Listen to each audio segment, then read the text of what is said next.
Greetings, fellow gorehounds, and welcome back to a Blood Splattered vlog. I'm the Horror Guru. I'm Count Jackula. And today we're going to talk about Saccharine, an Australian horror film from writer-director Natalie Erika James about a medical student named Hannah, who discovers that a magical weight loss supplement pill thing that her friend has been taking is actually made from human ash. So she decides to take it upon herself to make her own version of the pill, because the pill is rather expensive. Yeah. And uses a cadaver at the medical school that she is currently attending, only to discover that she's starting to find herself haunted by the ghost of the cadaver. And that is the basic premise of this movie. Yeah. A lot of people have compared it to The Substance, which I see because it is a movie about body issues. Mm-hmm. But this one is a little bit more about the self-destructive qualities of those body issues. Actually, then again, so was The Substance. So was The Substance. Like, The Substance, the thing that The Substance is about that this isn't about is The Substance has more of like an age element to it. Like, being a famous star who gets old past her prime and like trying to regain back that youth. Yeah, whereas this is more about eating disorders. Yes, this is more about eating disorders, about a character who is already young, already relatively good looking, but has severe body image issues for one reason or another. Yeah. Like, you see her actually scrolling through her, like, TikTok feed, and you find out very quickly why she has very bad body image issues, just scrolling through that and the stuff that she sees every day. But even still, the movie later, in the spoiler section, we'll talk about this, but the movie later actually reveals more about why she psychologically has this problem. The thing that really separates this from something like The Substance at the end of the day is there's this supernatural element to this movie. Yeah. The ghosts. I would probably compare it to two movies, one of them being It Follows, because the way the ghost stalks her kind of has like an It Follows quality. It swallows, if it will. But the other movie I would compare this to is the Hong Kong film The Eye. Oh, yeah. You know, like where they get the eye transplant and suddenly they can see ghosts and they're kind of haunted by the ghost of the eye. Yeah. This movie kind of has a quality kind of like that, right? She starts eating the ash, then she can see the ghosts, and then the ghost is just following her and haunting her and starts to make her life worse. Because what she kind of discovers over the course of this movie is that the ghost basically takes on everything she eats. She's essentially feeding the ghosts and not herself. Yes. Almost like a supernatural tapeworm. Yeah. Throughout the movie. And the ghost just gets hungrier and hungrier and bigger, kind of like Audrey 2. Yeah. You know, like Audrey 2 from Little Shop of Horrors. Eventually, it starts wanting more and demanding more, and she can't handle it, you know? Yeah. Things just start to escalate from there, and it gets really bad. It gets really gross, too. Yeah. But trigger warning, there's a lot of binging and purging in this movie. Yes, this movie is 100% about eating disorders. There's a lot of gross eating imagery throughout this movie. The character, even eating something as innocuous as like a hot dog, they film it in a way to make it as gross as possible. Yeah. You know, and that's just the stuff that's like palatable. There are things she eats over the course of this movie that are less palatable that we'll talk more about in the spoiler section, because that's more second half of the movie stuff. Yeah. Yeah, you know that point in The Substance where you're just watching like fucking, what is it, the Dennis Quaid? Oh, yeah. Shrimp. It's a whole movie of that. It's a whole movie of that, you know, like. Needless to say, this movie does escalate. It doesn't quite have the same kind of bombastic ending that something like The Substance has, but it does take its premise about as far as it can go. Yeah, it takes it very seriously and goes all the way with it. 100%. I really liked this movie. I thought it was one of those diamonds in the rough that not a lot of people are talking about, but was actually pretty damn good. I do understand that it's going to be overshadowed by the movies it's going to be compared to, because it's hard to beat The Substance. It's when it comes to body image issues as a movie. Hard. Yeah. But in terms of like Substance clones, things like Grafted and this and The Ugly Stepsister. The Ugly Stepsister. And The Ugly Stepsister. This one belongs right alongside any of those, you know, movies. Like, it is just as good as them. I think this movie was pretty good. Yeah, the things that make the movie really interesting are the things that set it apart from a lot of those, because there is this ghostly element to it. Yes. You know, which makes the movie very interesting. Yeah. And what's also interesting about it is the main character is constantly trying to find She's trying to find a scientific solution to a supernatural problem. Yes. She's trying to find a scientific solution to a supernatural and a psychological problem. Yeah. Exactly. Like there's something internally she needs to work out, and none of the pills and whatnot is going to fix that. Yeah. And there's something spiritually she needs to work out once she starts taking the pills. Yeah. That no amount of scientific research and studying is going to fix. Yeah. Throughout the whole movie, I'm like, no, you got to get a shaman in here. Yep. You know? But that also made the movie interesting, though, because she is a medical student. She engages with everything scientifically. Yeah. And so she's constantly like taking notes and like, studying the things as the movie's going on. Like, oh, like I can only see the ghost through like contour reflection. Yeah. Things that are kind of bent. So like one of those fucking like reflecting mirrors that you see in like grocery stores. She can see through there, but not through her normal mirror. Yeah, not through the normal flat mirror. She can see it through like reflecting through a spoon, but not like, her like pocket mirror, And so she's like doing all this research and stuff. And it makes it really interesting because it is a character engaging with the supernatural and the horror of the movie in a way that characters normally don't do in these movies. They're usually not this like scientifically rigorous. Yeah. Which almost makes it like a mad scientist kind of movie in a weird way, but not to the extent that Grafted was. In Grafted, she was just straight up like, doing evil science. There was a miracle science involved in Grafted. But ultimately, it's her internal problems that are the core of her weight issues, and the supernatural thing that she's infected herself with cannot be fixed with science either. That's going to need some other kind of solution. And she tries to come up with one, and we'll talk about that in the spoiler section. Yeah, that's a spoiler. That's a spoiler. And what's cool about the ghost, this is not a case where like you could argue like, oh, was the whole thing just in her head? Oh no, that ghost is real. This ghost straight up does the It Follows thing where you can't see it, but it will throw you across the room if you get in its way. Yeah. So like she has like a friend, and like her mom at one point gets attacked by the thing coming through the door. Yeah. And her friend witnesses it like throwing fucking like monitors across the room. So this thing is a thing. It is not in her head whatsoever. This is a real monster ghost thing that she has to deal with. Yeah. Another reason why I really like this movie is this is a very openly sapphic film.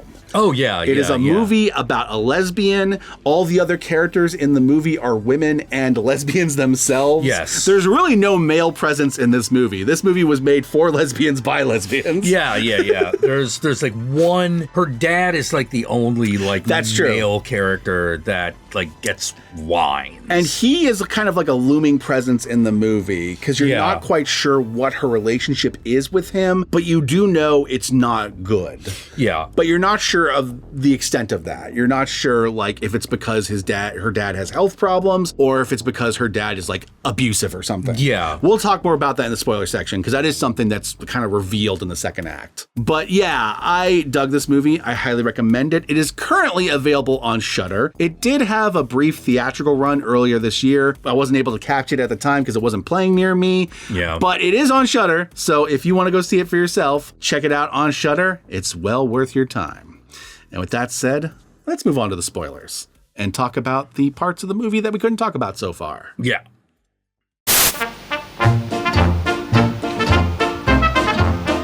Pretty much at the core of her weight issues are her parents. Yes. Yeah. Her dad is basically the main character from The Whale. Yeah.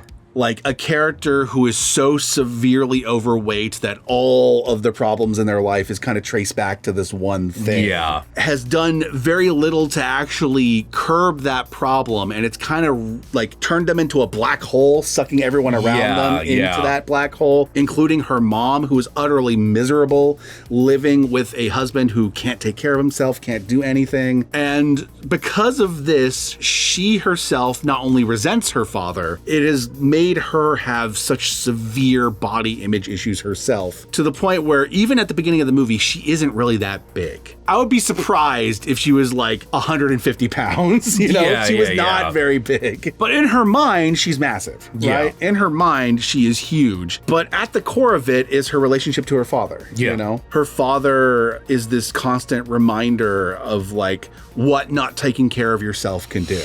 Yeah. The cadaver that she starts using was also an overweight person. Yeah, morbidly who obese clearly lived a very similar kind of existence as the father. When it starts stalking her and getting bigger and bigger and bigger, you could almost see it as like she's being haunted by like her father, right? Yeah, right. Her father is mostly represented in this movie by the sound of his loud footsteps. Yeah. Walking through the room on the other side of a door or whatnot, which is basically the same way the fucking ghost is presented. Yeah. These loud ass fucking footsteps of this presence she doesn't see, but is there. She is constantly haunted by the ghost of obesity. Absolutely. And when it gets hungry, she has to eat.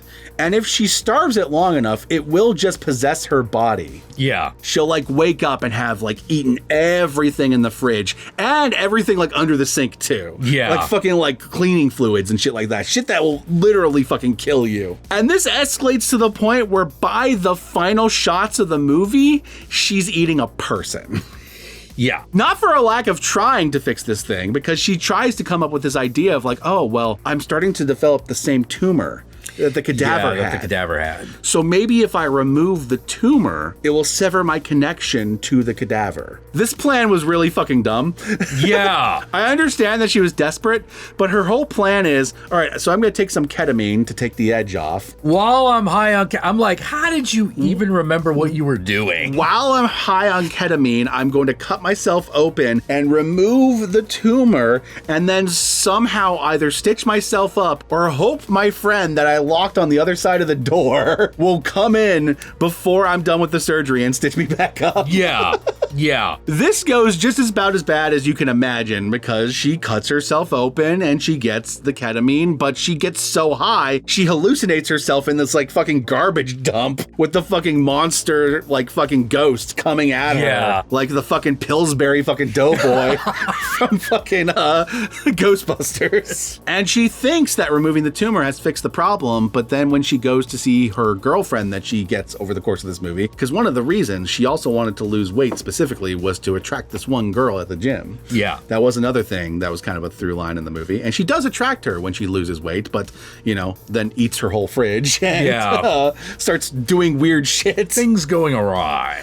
So they hook up at the end of the movie, and the hookup goes from her eating her out to eating her literally. And then we cut to the credits, and a lot of the credits is basically stitching food together as if it was surgery. The combined, you know? like weird foodstrosities in the fucking credits. It was like the weird, like fucking like donut ham sandwich thing. Yeah. It's like, oh. Let me just say, after you watch this movie, you are either going to be starving by the end of it, or you're never going to want to touch food again. Yeah. By the end of this movie. There's going to be no middle ground. You know, but I really liked the movie, and I thought, like, it made its point very well. You know, like, at the end of the day, a disorder like this isn't something that's going to just be solved by taking some random supplements. No. You know, this is a character who needed some combination, you know, of therapy and exercise. Yeah, because, like, you can solve the weight problem, but you can't solve what is causing the weight problem. Yes. Her own insecurities. Her own mental state and what's happening inside. Because again, she wasn't that big when this all started. No. She was like a little heavier than average. Yeah. Like she had like some chubby jowls and whatnot. Don't get me wrong, but she was not like you know, stomping around. Yeah. She wasn't like 300-400 pounds or anything. Her best friend was a heavier woman than her. Yes. You know, and her best friend wasn't even that heavy, to be honest. Yeah. She was just compared to her. She, you know, like compared to her, she was a bigger girl. Yeah. You know, not compared to fucking like the big Bertha ghost that's stalking her or her dad later in the movie. You know, she needs to work that out. She needs to go to like an actual like therapy. And normally I'd say, well, you can't get therapy like because you can't afford it. But this motherfucker's living in Australia. She has healthcare. Yeah, she has access to some healthcare. You know, although maybe Australian mental health care is more like, oh, chipper, I'm putting that chip on the Bobby Love. That's a good point. I have no idea about the quality of Australian mental health care. My Australian viewers down there can let me know if it's any good. I do not know personally. But I'm going to assume any health care that you get there is going to be better than here because they'll actually fucking give you health care. They might actually give it to you, yeah. I love the ending of the movie because when they recreate that painting. Yeah, that they're constantly panning to, and you're like, all right, how's this gonna pay off? Yep. You know? There's this painting in her medical school, which is like a painting of like a woman laying like in almost like a pinup kind of pose. Yeah, it's like an exquisite corpse. Yeah, but she's like cut open on the, it's all her entrails are shown. Yeah. And so at the end of the movie, when she's eating her girlfriend is in that pose on the fucking couch with her fucking stomach all exposed. Yeah. I don't know if that was a famous painting or if it was made for the movie, but either way, I love that juxtaposition. Oh, yeah. It was fantastic. So anyway, my fellow Gorehounds, once again, highly recommend Saccharine. I think it's a great movie. And with that said, be sure to like, comment, and subscribe, and don't forget to ring that notification bell so that you're notified of my videos immediately upon their upload. And if you'd like to help out either of us more directly, be sure to check out our Patreon pages. And remember, if you decide to go the Patreon route, even $1 a month can go a long way, but we will certainly accept more. And if you made it this far into the video, then I want you to comment below, and be sure to comment below using the hashtag #ItSwallows. Use the hashtag #ItSwallows, that way I know, that way Jack knows, that way the whole world knows the terrible pun I made about what the ghost in this movie kind of reminded me of, which is It Follows. And with that said, my fellow Gorehounds, peace out, and we'll catch you all later.